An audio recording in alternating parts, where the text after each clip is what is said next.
Good morning. My name is Jayson Coil, Operations Section Chief for Southwest Area Team 1. Today is July 25th, and this is your morning operational update on the Laguna fire. We did get an infrared flight again last night, and we're mapping the fire at 17,250 acres.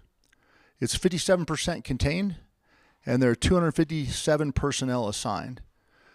So I'm going to go to the map in a minute, and I'm going to try once again to explain in a better way than I have in the past why the percent containment it changes and why it may not change, and why the fire can grow and the percent containment can still increase, because there's some questions about that yesterday, and so hopefully I can make it make a little bit more sense. So one of the reasons why it changes is something that you can look this up, Google it if you want, called the coastline paradox. And basically what it says is that the measured length of a line increases when you use smaller, more precise measurements. So the notion is that there's no definitive measure of a coastline, because the smaller your ruler, the more you get in the nooks and crannies, and the longer the coastline gets. So how does that compare to a fire? On this left side of the screen right here, you can see the example of a rough estimate of a fire, of a coastline, and then down here, same thing with the perimeter. When we are estimating the coastline, or the perimeter of the fire, based on imagery, we get a rougher outline. Later, when we get IR flights, or when we map it with a UAS, then we're able to pick up each one of the jagged edges. So what that means is that the length of the coastline increases significantly, or the length of the fire. If that length is the uncontained edge of the fire, then it is going to show that the percent that's uncontained increases relative to the percent contained. Now, as we move that fire out to less jagged, if you will, natural barriers, the length of the line is going to decrease, because it is more of a straight line and less ups and downs. And so that means that relative to the overall size of the fire, the percent of the containment is going to go up. We always measure percent containment as the percent that is contained relative to the overall length of the entire fire perimeter. So hopefully that makes sense as to why, as the length of the fire perimeter changes, it has an effect on percent containment. All right, I'm sure you'll tell me in the comments if that doesn't make sense. So with that, we'll go to the fire and talk about what happened yesterday and what our plan is for today. We're going to start up here in Division Alpha in the northwest side of the fire. And yesterday I talked about how we were going to use aerial ignitions to fill in the rest of the areas where we saw green islands that were adjacent to our natural control features.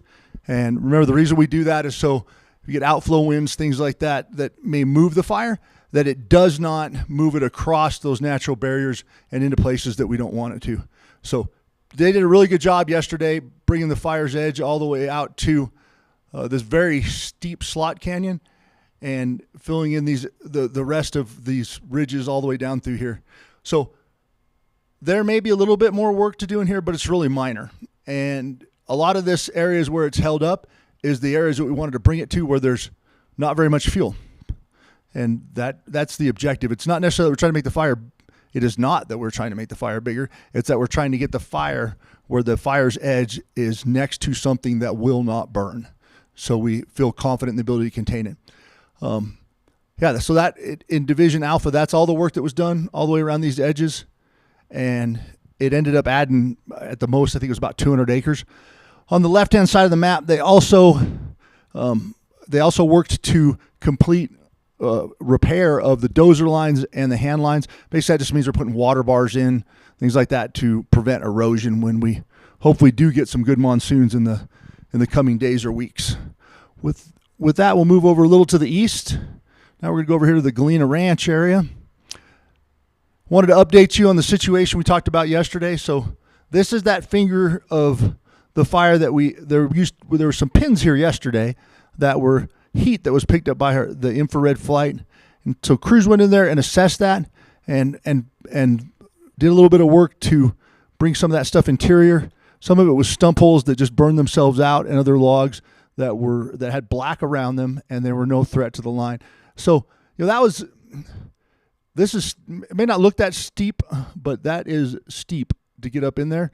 And so getting in there on the edge, getting eyes on it, being able to make sure that there's nothing that's a threat to the line along this part is a big deal, because it is the closest to the Galena Ranch. And so that's looking good. And coming next couple days, I'm sure if this is still isn't showing any heat, that we'll be able to add this as part of the containment along this long edge of the fire/coastline.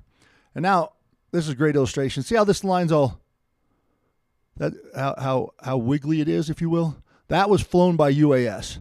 This was mapped remotely. You see how those edges, this edge, we get a perimeter that is flown by the UAS, that part of the fire will get longer. All right, let's go on to the next one. We're going to go down here to Division Mike in the La Presa drainage. Yesterday, there was this, where this little pop out is right here, going southwest towards the La Presa drainage, the headwaters of the La Presa drainage, and this right here. Like I told you, those are two areas that we're going to evaluate. We used UAS to get in there, drones with cameras to get really close and get eyes on things. And basically, one of these was a log that was perpendicular to the slope that's burning out. So it's a big log, but it has black all around it. It was no threat to the line, and we did not want to use heavy helicopters to try to wet it down, because wet the top down, the bottom keeps burning. Once the top dries out, it just burns for longer. So we want it to consume. And the other thing is we don't want to knock this log off of out of the area where it's black and get it into fresh fuels and cause problems downstream. So that was the situation up there. And then there was a stump hole or two that were out here that were burning. And so stump holes, they will burn for a very long time. And when the plane flies over, it still gets a heat signature out of it, because it's basically got that open pot, if you will, where the heat's coming out. So there's one of those, and then there's a little bit of heat next to the edge. So they did use a cycle, so a full tank of gas, if you will, for a heavy helicopter crane, and they went in there and they worked that edge. Being careful, being deliberate about not trying to wet down those stump holes, because again, we want those to consume. We want them to burn up, so that heat's gone, it's gone for good. But stump holes, generally, they're a hazard to firefighters, because sometimes you don't see them and you could step in them, and some of them are up to your waist deep, full of hot embers. But as far as the threat to the line goes, they don't tend to throw very many embers, and we would just as soon have them burn out. All right, going to the northeast, up along the edge of our natural control feature that's west of the Rio Chama River. Everything along this edge is holding great, and we have far less of these independent heat signatures than we did yesterday, and there was no need to use any aerial suppression assets on any of this edge yesterday. So that's looking really good as well. Today, the plan is to continue on that suppression repair, reduce the potential for post-fire damage to roads, things like that because of erosion, do the repair of any fence lines, anything else that may have been cut by suppression actions, and then monitor and continue to take action as necessary to prevent any of the fire that is near the natural containment features we're using from getting outside of that. We'll also be maintaining our structure protection, our presence along the Galena and the Rio Chama corridor, and we'll evaluate in the next couple of days whether or not that equipment that we have already positioned there and set up is necessary to keep, or if we can take it out of there. And with that, I will conclude today's operational update. Thank you.